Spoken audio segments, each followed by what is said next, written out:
E o outro campeão, o campeão anterior, também foi para altitude, foi para 3.600 metros, o Palmeiras, enfrentar o Bolívar. Mais alto. E com time completamente reserva, né? Vamos dar uma olhada como foi, então, a vitória do Bolívar contra o Palmeiras. 3-1. O Palmeiras saiu na frente com um golaço do Flaco Lopes, batalhou ali na ponta direita, trouxe para o meio e acertou um chutaço. Flaco Lopes somando seus pontinhos ali. Tem coisas positivas nessa derrota, né, Antero? O Richard Rios entrou bem no segundo tempo, não sei se você concorda com isso. Mas vamos dar uma olhada nos gols. O Pablo Hervías empatou 1-1 para o Bolívar. E aí tem um momento que é crucial para o jogo, que é a expulsão do Jailson, né? Ele já havia levado o cartão amarelo e põe a mão na bola. Uma forma completamente desnecessária, né? É evidente que tomaria o cartão, para quem já tem cartão, prejudicando o Palmeiras. Aí veio a virada com o Berrarano. E a gente até vai ter uma outra expulsão do lado do Bolívar. Isso aí foi finalzinho do primeiro tempo, o Bolívar fazendo 2-1. Aí teve a expulsão também do José Sagredo, do Bolívar. Aí falou, poxa, ainda dá para buscar. 10 contra 10. Mas não deu. O Seda vai fazer o terceiro gol do Bolívar. E é isso. É diferente, né? Em relação ao que aconteceu com o Flamengo, no sentido que o Palmeiras foi com um time completamente reserva. Titular mesmo, que foi viajar, só o Gabriel Menino, né?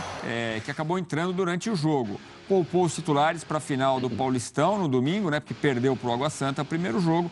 Então, a grande parte dos titulares, então, ficaram no Brasil. Faltou gás. Números de 3-1 para o Bolívar. Posse de bola 55-45%. Chutes 20-9.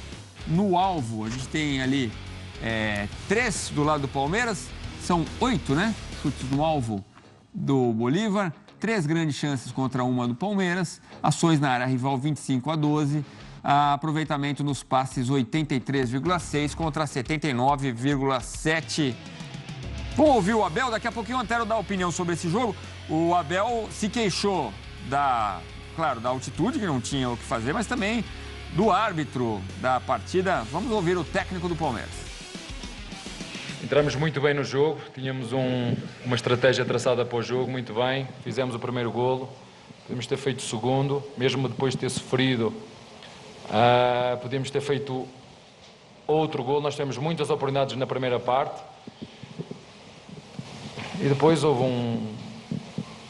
uma terceira equipa que nos prejudicou muito.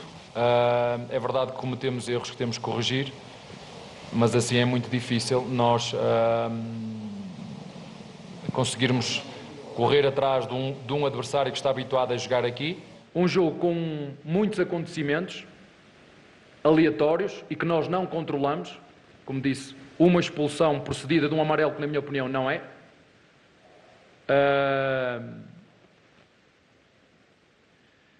O primeiro golo, da forma que ele surge, o primeiro golo não nosso, do adversário, e as oportunidades que nós falhamos. Portanto, houve aqui algum demérito nosso também, houve demérito nosso. Como disse, se tiver que resumir este jogo, dar os parabéns ao adversário, que não tem nada a ver com a terceira equipa. O adversário fez o papel dele, fez o jogo dele, mas não estava a contar com um terceiro adversário. Estava a contar que ia ser difícil aqui pela altitude, estava a contar que o Bolívar nos fosse criar muitas dificuldades, mas não estava a contar com uma arbitragem tão má, não estava. Isso não estava. O Abel fica irritado, nervoso. Não acho que teve uma influência tão grande da arbitragem assim, Antero. Quero saber a sua opinião. Concordo que o primeiro amarelo para o Jailson foi exagerado. Ele põe a mão ali, ele estava com a bola dominada, põe a mão para trás. Eu não daria cartão amarelo no primeiro lance. O segundo é óbvio que merecia. Agora, não é para deixar tudo bem? Foi com o time reserva, perdeu, vai ter chance, vai ter mais 5 jogos. Não fazia parte do plano, de repente, essa derrota, Antero? Não é para aceitar mais uma boa? Imagino que ele possa ter pensado num empate. Mas o Palmeiras, com Abel Ferreira, já jogou em altitude, já jogou com time misto, já jogou até com time reserva e se deu bem. Então, a verdade é que hoje o Palmeiras não se encontrou. O começo de jogo, ele enfrentou um adversário forte. Então não enfrentou a Altitude, nem o terceiro que ele fala. Enfrentou o Bolívar. O Bolívar não deixava o Palmeiras respirar, sem fazer trocadilho aqui nos minutos iniciais. Então, quando o Palmeiras fez o seu gol, o time da casa quem estava melhor, estava dando as cartas. Aí o Palmeiras falou, opa, acho que dá para encarar. E teve um período no primeiro tempo interessante. Foi para cima, o Breno Lopes teve algumas finalizações e acabou errando. Só que com esse domínio do Palmeiras foi muito efêmero, foi muito fugaz, foi muito breve.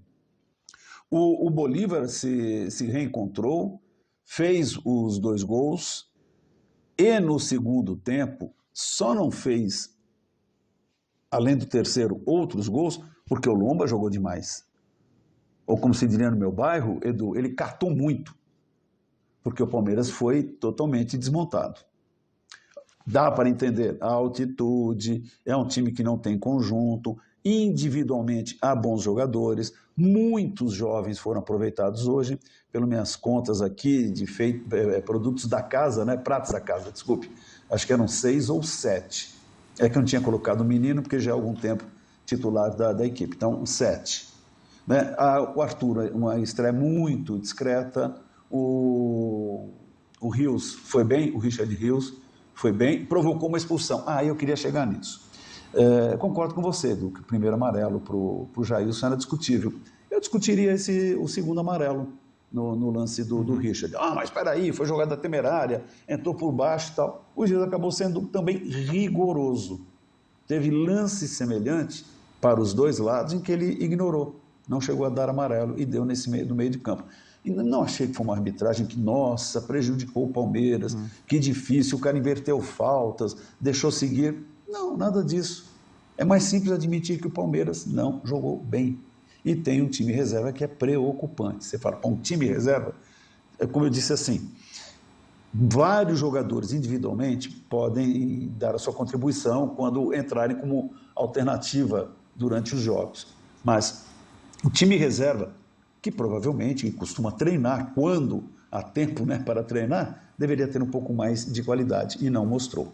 Né? No Lomba, ok, nada a discutir. Mike também, ok, quando entra, se machucou, eis mais uma preocupação. Vanderlan, que vai se transformar em titular, muito provavelmente, agora com o afastamento longo do Piquerez, também saiu machucado, é outra preocupação. Que semana complicada para o Palmeiras, hein, Edu? 2 derrotas seguidas, não perdia desde 2021. E para fechar aí sua avaliação de quem se saiu bem, eu falei do Flaco Lopes também, que marca um golaço, tem um outro chute durante a partida. Somou alguns pontinhos também.